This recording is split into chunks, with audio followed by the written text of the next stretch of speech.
മലയാള സിനിമയിൽ ഒട്ടനവധി താരങ്ങൾ ഉണ്ടെങ്കിലും സൂപ്പർ സ്റ്റാറുകൾ ഉണ്ടെങ്കിലും മലയാളികൾക്ക് കണ്ടും സ്നേഹിച്ചും മതിവരാത്ത താരം മോഹൻലാലാണ്.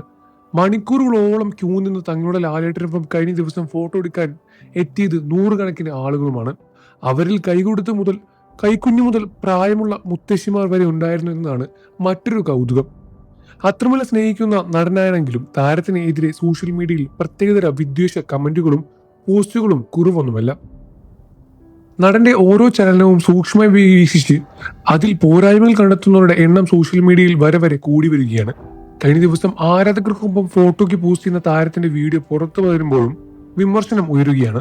കുട്ടികളെ കൊഞ്ചിക്കല്ലേ, ജാട കാണിച്ചു സ്നേഹത്തോടെ പെരുമാറുന്നു എന്നിങ്ങനെയൊക്കെ നിരവധി കമന്റുകളാണ് വന്നിരുന്നത്.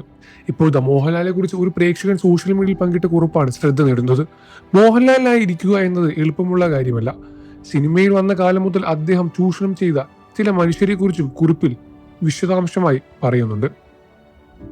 അത് ഇങ്ങനെയായിരുന്നു: ഒരിക്കൽ Shobhana George MLA, crime file magazine editor Nandakumar എന്നെ അപകീർത്തിപ്പെടുത്തി ഭീഷണിപ്പെടുത്തി എന്ന തരത്തിൽ പണം തട്ടുവാൻ ശ്രമിക്കുന്നുവെന്നും പറഞ്ഞ് മുഖ്യമന്ത്രി EK നായർക്ക് നൽകിയൊരു പരാതിയുണ്ട്.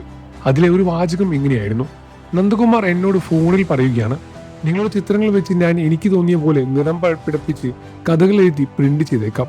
നിങ്ങൾക്ക് പിന്നെ പുറത്തിറങ്ങി നടക്കുവാൻ പറ്റില്ല. അത് ഒഴിവാക്കാൻ 5 ലക്ഷം രൂപ നൽകണം. പിന്നെ നിങ്ങളൊരു കാര്യം മനസ്സിലാക്കണം, നിങ്ങൾക്കൊരാൾ ഒട്ടും താഴെയല്ല. സുകുമാർ അഴീക്കോടെന്നും മോഹൻലാലെന്നും. നിങ്ങൾ അനുഭവം കൊണ്ടേ പഠിക്കുന്നെന്ന വാശി പിടിക്കരുത് എന്നായിരുന്നു ആ വാചകം. ആ പരാതിയിലെ മോഹൻലാൽ എന്ന പേര് കണ്ടപ്പോഴാണ് വർഷങ്ങൾക്ക് മുൻപ് കൗമാരക്കാരനായ എൻ്റെ കൈകളിലേക്ക് കൈമാറിയ ഒരു ക്രൈം ഫയൽ വാരികയുടെ മുഖചിത്രവും ക്യാപ്ഷനും എനിക്ക് ഓർമ്മ വന്നത്. അതിലെ മുഖചിത്രം മലയാളം കണ്ട ഏറ്റവും ഐശ്വര്യമുള്ള നായകൻ്റെതായിരുന്നു.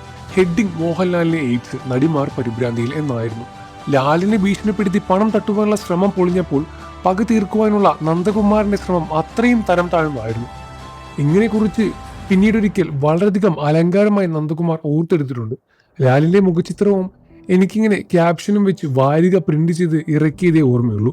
കോപ്പി വിറ്റ് പോക്ക് കണ്ടപ്പോൾ ഞാൻ ഞെട്ടിപ്പോയി.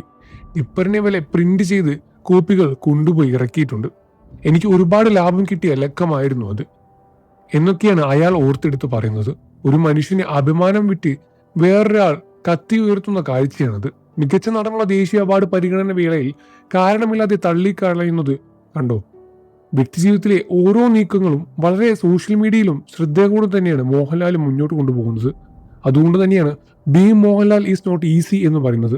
മോഹൻലാൽ ആവുക എന്നത് അത്ര എളുപ്പമുള്ള കാര്യമൊന്നുമല്ല.